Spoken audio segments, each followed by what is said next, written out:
Quelqu'un dans ma salle m'a posé cette question. Est-ce que le squat est réellement le meilleur exercice pour travailler les fesses, pour avoir les fesses bien musclées et fermes? Et la réponse à cette question n'est pas aussi simple que oui ou non. Car oui, le squat peut être le meilleur exercice, mais souvent ce n'est pas le cas. Et il y a mieux. Si tu regardes cette vidéo le 20 février et tu te demandes pourquoi il y a la musique de Noël derrière, c'est normal, c'est Noël aujourd'hui. Le squat, c'est probablement mon exercice préféré. Si tu t'entraînes depuis un petit moment et il n'y a pas de squat dans ton programme, ou tu ne sais pas les effectuer correctement, tu devrais avoir honte. Alors, est-ce que le squat c'est un bon exercice pour travailler les fesses? Oui. Est-ce que c'est le meilleur exercice? Ça dépend et voici pourquoi. Je ne sais pas pour toi, mais pour moi et la plupart des gens qui squattent et qui squattent correctement, je ne me préoccupe pas de mes fesses pendant le mouvement. Quand je suis sous la barre, je descends et mon seul et unique objectif est d'être bien gainé, bien solide et me remettre debout. Je ne me concentre pas sur un seul muscle, que ce soit quand j'ai une barre bien chargée ou quand c'est un peu léger. Et quand c'est léger, je fais...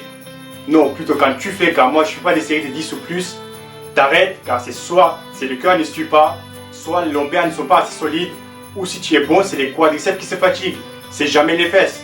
Avec un vrai squat, pas de demi ni quart de squat, avec les squats qui dépassent les parallèles, tu travailles bien les quadriceps, les lombaires, les abdos, adducteurs, abducteurs, ischio et les fesses.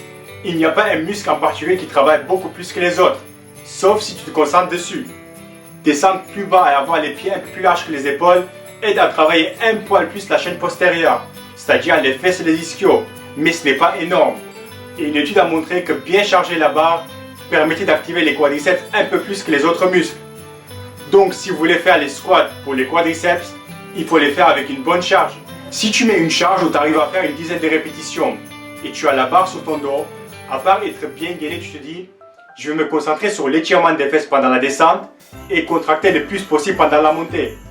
Dans ce cas, le squat est un excellent exercice pour avoir les fesses bien fermes. Mais ce n'est pas le but de l'exercice. Tu fais les squats pour bien travailler l'ensemble du bas du corps. Et c'est très difficile, ou je dirais pratiquement impossible, de fatiguer les fesses avant les autres muscles qui interviennent dans le squat. Alors le squat c'est un très bon exercice pour tout le bas du corps. Mais si ce n'est pas le meilleur pour les fesses, alors c'est forcément le soulevé de terre et ses variations. Le soulevé de terre c'est pareil que le squat. Il y a énormément de muscles qui travaillent. Et pendant l'exécution, tu ne peux pas vraiment te concentrer que sur les fesses. Et c'est quelque chose que tu ne devrais pas, surtout quand tu as une bonne charge. Et pour le soulevé de terre, jambes tendues ou presque tendues, le problème c'est que pour avoir une bonne charge et donc bien travailler et fatiguer les muscles, il faut avoir une bonne prise pour pouvoir soulever et tenir la barre dans les mains. Attention, je ne dis pas que le soulevé de terre ne travaille pas les fesses ou ce n'est pas un bon exercice pour les fesses. Non, c'est un excellent exercice. Si tu as le temps de faire un exercice pour le bas du corps, tu vas avec le squat. Si tu as le temps de faire deux exercices, tu vas avec le squat et le soulevé de terre. Mais si tu peux faire plusieurs exercices et il te faut un pour vraiment bien travailler les fesses, est un exercice qui va t'aider aussi avec les squats et le soulevé de terre, c'est bien sans hésitation le hip thrust. Pour moi, le meilleur exercice qui cible vraiment les fesses, un exercice où l'objectif est de faire une extension de la hanche, donc contracter les fesses, et un exercice où tu peux stimuler le muscle avec une bonne intensité, c'est bien le hip thrust. Le hip thrust avec le haut du dos sur un banc, et pas la version où tu es par terre. L'autre sollicite beaucoup plus les lombaires et moins les fesses. Oui, pour bien stimuler les fesses et avoir les fesses bien fermes, il faut les travailler avec une bonne charge. Si tu regardes, les fesses sont des gros muscles et ils peuvent supporter une énorme charge de travail. Et pour stimuler toutes les fibres musculaires, il faut les travailler avec une grosse intensité. Tout ça pour te dire que tous les exos au poids du corps ne sont pas terribles. Ils servent qu'à échauffer ou à apprendre à contracter les muscles. Comment effectuer les hip thrusts? Trouve un banc solide ou cale-le contre quelque chose. Tu t'assois devant le banc, tu remontes et tu poses tes épaules et le haut du dos sur le banc. Tu plies les genoux à 90 degrés et tu pousses avec les pieds pour faire une extension de la hanche et pousser tes fesses vers le ciel. Pas très compliqué.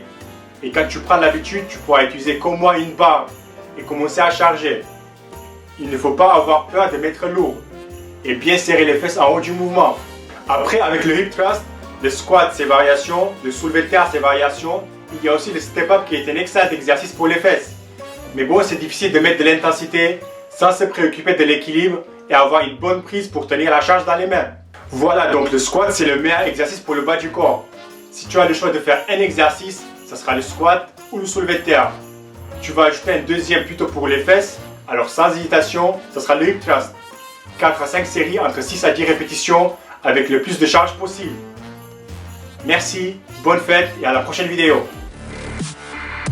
Les graisses en général, moins de calories, plus de corps de céréales et bêta-carotène et surtout 2 à 5 d'oméga 3.